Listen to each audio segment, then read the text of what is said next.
Hey, welcome back to the channel. Thanks for joining me again. We are now on the second part of the three-part series when it comes to solar systems. If you missed the first video where we were talking about the sizing the solar systems, I will leave a little link up here for you. This video will be talking about batteries. And how to size them, what type of batteries there are out there in regards to the solar systems, and what to expect, what is needed maintenance-wise, space-wise, etc., etc. If you are new to this channel, please hit the subscribe button. If you are returning back to this channel, please hit the thumbs up just to help with the algorithm, because YouTube does not like us expressing this type of information. And the reason I am doing this three-part series is because of the energy costs that people are incurring out there. Many are looking for other forms of energy sources, and solar is one of the most efficient ways by far, if you ask me. So here we are.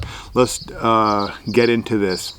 So the reason we're going to be talking about batteries is because many people, especially in the cities, have solar systems without a battery backup. And that is because they are strictly tied to the system and they are looking for some sort of compensation from the state or government officials or public entity of some sort to give back to pay them for the energy that they're providing to the grid.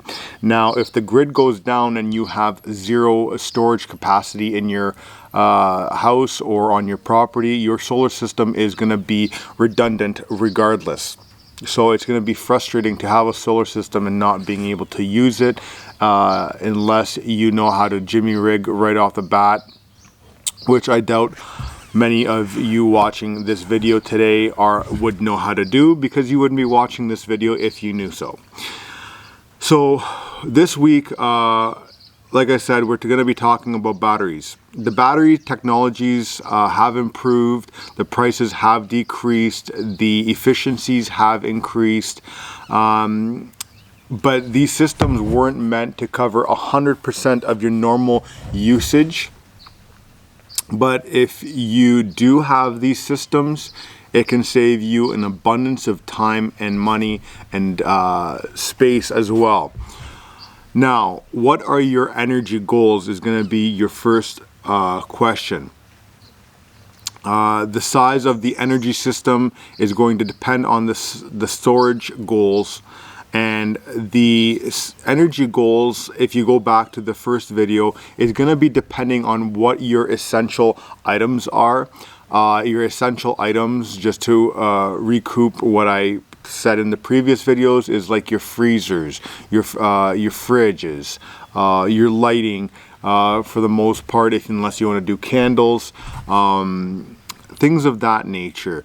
Your communication devices most likely as well. However, things that are not essential items are things like a hair dryer, a dryer for clothing, a welder. Depending on your situation, a welder might be essential. It all depends on your current state of affairs, where you are in life, what your goals are with the system. And the other thing you're going to have to consider is how long you're looking to store the energy for. This is going to depend on how much sun you get in your area, where the solar panels are located, and how long you want to go in between charges before you run out of power. And also, this is going to depend on if you have a hybrid system. So if you have a solar and wind combo, you can prolong the time that you need to get a solar charge as long as you have wind. Now, the next thing you're going to want to think about is how much you want to spend on your batteries.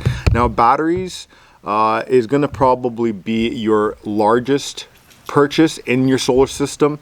Not only are they going to be the heaviest things, but they're going to be your most important items as well. You don't want to go and purchase a cheap battery from a China shop and they only last you 1 or 2 years, but boy did I get a good deal on them. You're going to want to go out there, spend some decent money. The ones we have on our homestead here run anywhere between $900 and $1,300 per battery, and we are running lead acid. However, I will be getting into more specs in regards to our batteries in a little bit. And the storage also is going to the amount of batteries is going to also depend on the amount of storage you have and where you're storing them. Are you storing them inside the house or are you storing them outside? If you're storing them outside, you're going to need something that is shaded and where you can keep the temperature maintained. You don't want it getting too cool, you don't want it getting too hot. If you're inside, you're going to want to make some sort of contraption, like a box of some sort of shelter, and then you're also going to want to enclose that box, potentially run a 2-inch PVC out and outside with an inline fan so that the vapors, when you're doing your equalization process, do not go into your house, and those can cause different issues, and we'll get into equalization very shortly as well. Now, the two different batteries that you can, the most popular ones you have out there are going to be lead acid and lithium ion. Now, your lead acid is going to be good if you do have space, because they do take quite a bit of space up. Now, the benefits of them is that they are cheaper because they are similar to a car battery and they've been around for a long time. Now, the cons to them is they are a lot more maintenance and they are a lot heavier. For instance, our batteries are 267 pounds when they are fully filled. And they are a 4-volt battery system, and we run a 24-volt. They're a 4-volt battery, and we run a 24-volt system, and each battery is 1,104 amp hours. Now, you might be asking, how do I run a 24-volt system with 4-volt batteries? This is going to get into the technical side of things, and where you're probably going to need an electrician to do this for you, but you can also look it up if you understand series and parallels in electrical. So basically what you're going to want to do is take 3 batteries, and we have 6 batteries altogether. So they took 3 batteries, ran them in series. So when you run them in series, your full 4 volts adds together. So you got 4, 8, 12. So now you have a 12-volt system. And then you do that with your other 3. So you got 12, and then you run them in parallel. So you have a 24-volt system. And that's how that works. Now, if you want to get in, if you don't have the space and you have a little bit of extra cash laying around, you might want to look into lithium ion. They are much smaller. They are zero maintenance, and however, they are a lot more expensive. Probably 2 or 3 times more expensive than your lead acid. And I've seen people do quite well with those. I'm not sure about how long they last, pros and cons, because I myself have installed systems with lithium ion, but I've never ran them. This would be the first system that I actually am running, being on the homestead here. Now, what should you expect for the life cycle of a battery? Depending on where you're getting your batteries from, you are going to have anywhere between a 5 and 25 year lifespan on them. Excuse me, the tablet keeps on falling down my notes here. You're going to have a between a 5 and 25 years lifespan. Now you might say, well, that's a huge variation, and if that brings me back to my first point, it all depends on who you're buying and what quality of battery you're buying. If you're buying something really cheap at a garage sale, you're not going to get much length out of them or much life. Now if you're buying them from a good supplier, a good brand, you're going to get your full 20-25 years out of them. We run a brand called Rolls, and so if you want to look them up, they're great. Now you might want to ask, might be wondering, what is the maintenance that is involved with lead acid? Well, lead acid is, like I said, much like a car battery, and so the two things that you have to do with a lead acid battery is to make sure the water levels are filled in your batteries. Quick tip: make sure you use distilled water and not just regular tap water. The minerals in the tap water is not really good for the plates and will start to oxidize the plates, so make sure you get distilled water. And then that brings me into my next point. You need to do what is called an equalization process on the batteries. And that basically, you're going to need a backup power source, such as a generator typically, or a grid system. And what you got to do is between every 60 to 90 days, you have to run an equalization process. And what I like to do with that is wait till do it on a nice day so that the batteries can charge right up. And then I run the generator for a few hours. And what happens with on the equalization process is, once you put your system into equalize and you run your generator, the system will now increase the voltage to your batteries. And so we have like I said, a 24-volt system. The system will increase the voltage up to about 29 and a half, almost 30 volts sometimes on the system. And when you go down to the batteries, you can hear the water inside basically bubbling, and the fumes are really strong. So that's why you're going to want your inline fan, specifically when you do your equalization. And when you're doing your equalization on your batteries, the bubbles and the energy that is being put into the batteries make the water bubble so much that it takes off any buildup onto your plates and kind of cleans up your plates and allows your batteries to be restored back to its original state. So that's one of the things that you have to do with lead acid batteries that you don't have to do with lithium ion. Is it something that is a nuisance? No, because it's only 2 to 3 months, but some people find any type of maintenance of anything a nuisance. So if you want to take the easy way out, it would be appropriate to look at the lithium ion option. Now, one thing you're going to want to take note is the rate of discharge. You'll never want to let your system go down to zero. Typically on any solar system, you're going to want to deplete your batteries 50% down to maybe 70% of its full capacity.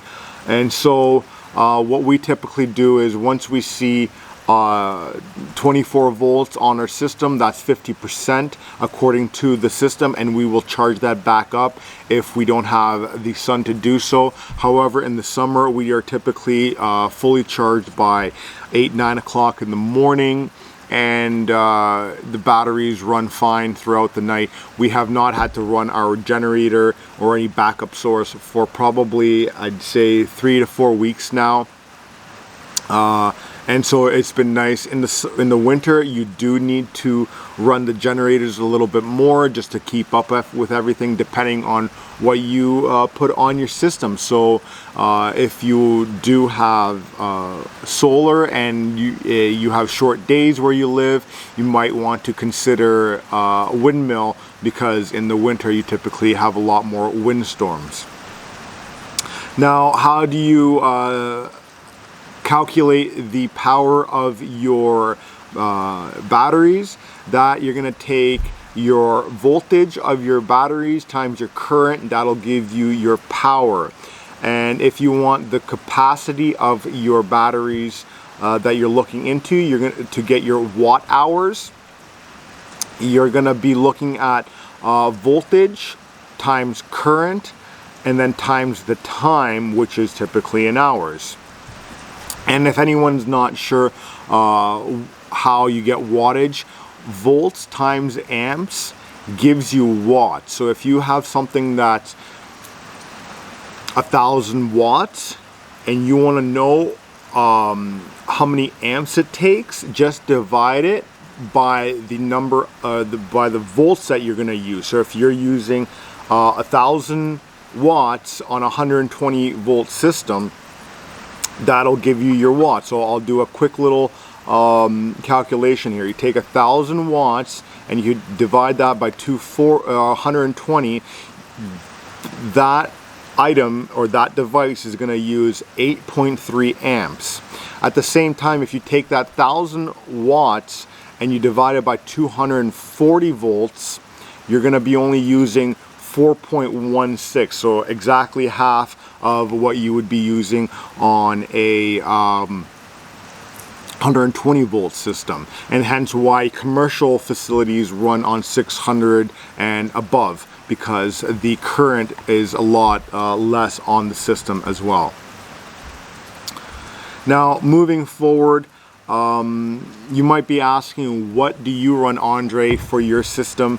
And we run right now 6 deep cycle 4 volt batteries. Like I said, we have a 24 volt system. I explained to you how we wired that up.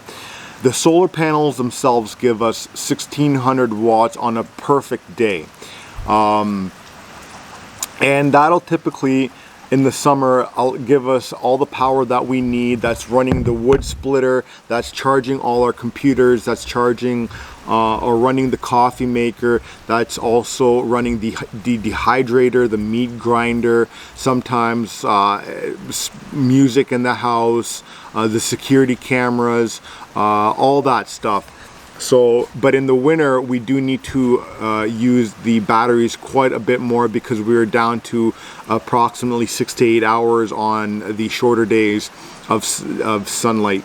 So with that, we are going to be offsetting that that generator use by installing a 600 watt windmill in the near future. So if you're interested in seeing how that's done, just subscribe to this channel and you'll see it coming up in the near future in the videos of how things work, the controller that needs to be tied up. And so that leads me into the next video for next week. The video for next week is going to bring everything together. So it's going to bring in your solar panels, your batteries, all back to the main system. So where you have your solar controller, you have your inverter, and then where it goes back to your main panel for your AC voltage on your household item uses. So if you got some great nuggets out of this video and you enjoyed this video, please hit that thumbs up, consider subscribing, and stay tuned for next week's video on Saturday when we bring everything together and show you how everything works. I'll run everything through on our system, show you the readings that we get, the inline fan for the battery system, the solar panels, the batteries as well, with the inverter, and blah blah blah blah blah. So thanks for joining me, and you have a great day, and I'll see you on the next one. Take care.